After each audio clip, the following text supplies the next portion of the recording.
আসসালামু আলাইকুম। কেমন আছেন সবাই? আশা করছি ভালো আছেন। আধুনিক যুগে এসে যুগের সাথে তাল মিলিয়ে আধুনিকতার সাথে শিশুকে ইসলামিক আদর্শে গড়ে তুলুন।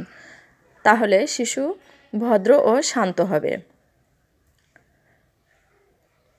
Welcome back to my channel. যারা ভিডিওটি দেখছেন একটা লাইক করে দিন, যারা চ্যানেলে নতুন এসেছেন চ্যানেলটি সাবস্ক্রাইব করে এমনই শিক্ষণীয় ভিডিও পেতে আমার সাথেই থাকুন। আমরা সবাই চাই আমাদের শিশু আধুনিক মানুষ হিসেবে গড়ে উঠুক, সাথে শান্ত ও ভদ্র হোক।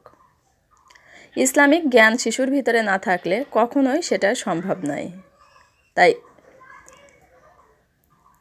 তাই 2 বছর বয়স থেকে মাত্র 3টি দোয়া দিয়ে শুরু করুন শিশুর ইসলামিক জ্ঞান শেখানো। তাহলে শিশু ভদ্র ও শান্ত হবে ইনশাআল্লাহ। 1 নাম্বার, শিশুকে ভাত খাওয়ানোর দোয়া শেখান। বিসমিল্লাহি ওয়া আলা বরকাতিল্লাহ।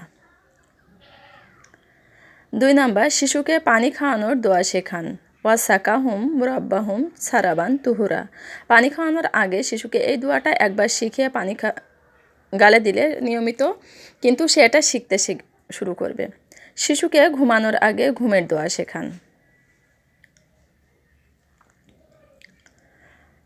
আল্লাহুমা বিসমিকা আমুতু ওয়া আহিয়া। প্রত্যেক মা আমরা যখন শিশুকে ঘুমাতে নিয়ে যাই অবশ্যই ঘুমানোর আগে এই দোয়াটা শেখাবো। ভাত খাওয়া, পানি খাওয়া এবং ঘুমানো, এই 3টা কিন্তু প্রত্যেকটা শিশু ইজিভাবে বুঝতে পারে। তো মায়েরা যদি এই 3টা দোয়া, যখনই ভাত খাওয়াবো ভাত খাওয়ানোর দোয়াটা একবার বলবো, যখন পানি খাওয়াবো পানি খাওয়ানোর দোয়াটা একবার বলবো, যখন ঘুমাতে নিয়ে যাব ঘুমানোর দোয়াটা একবার বলবো, এগুলো আস্তে আস্তে বলতে বলতে একসময় কিন্তু ওর মুখের ভিতরে এটা অনায়াসে চলে আসবে এবং খুব ভালোভাবে শিখতে শুরু করবে। তো এই জন্য আমাদের অবশ্যই উচিত বাবুকে এইগুলো শেখানো, তাহলে শিশু অনেকটা ভদ্র হবে। প্রথম স্টেপ 2 বছর বয়স থেকে কিন্তু সে অনেকটা শান্তভাবে চলতে শিখবে, প্লাস ইসলামিক জ্ঞান তার ভিতরে থাকবে।